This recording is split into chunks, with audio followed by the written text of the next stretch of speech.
hasil observasi. Melanjutkan materi sebelumnya, yaitu tentang teks laporan hasil observasi, membahas tentang pengertiannya dan juga ciri, langkah-langkah apa yang harus diperhatikan dalam sebelum membuat teks laporan hasil observasi ya.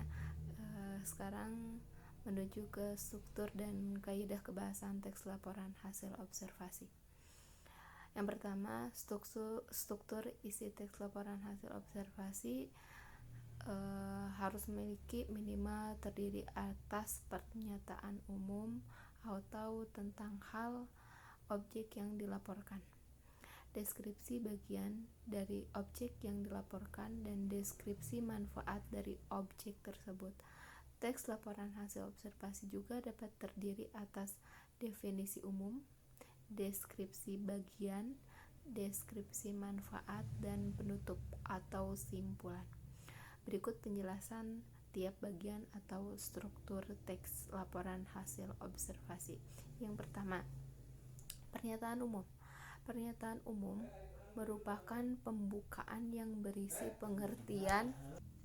Pernyataan umum merupakan pembukaan yang berisi pengertian mengenai sesuatu yang dilaporkan. Biasanya pernyataan umum posisi paragrafnya berada di awal paragraf ya. Dan yang kedua, anggota atau aspek yang dilaporkan, yaitu anggota atau aspek yang dilaporkan merupakan bahasan atau perincian tentang objek yang diamati. Jika diperinci, struktur teks laporan hasil observasi sebagai berikut. Yang pertama, definisi atau pernyataan umum. Definisi umum merupakan pembukaan yang berisi pengertian mengenai sesuatu yang dibahas di dalam teks. Yang kedua, deskripsi bagian. Berisi bagian merupakan bagian yang berisi ide pokok dari setiap paragraf atau penjelasan yang secara terperincinya. Yang ketiga, deskripsi manfaat. Deskripsi manfaat merupakan bagian yang menjelaskan manfaat dari sesuatu yang dilaporkan. Biasanya kalau menjelaskan manfaat-manfaat dari suatu objek yang dilaporkannya. Yang keempatnya adalah penutup atau simpulan. Ini bagian yang terakhir ya.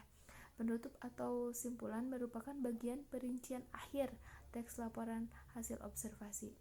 Nah, penutup dapat berisi simpulan berupa tanggapan atau interpretasi penulis tentang objek yang dibahas.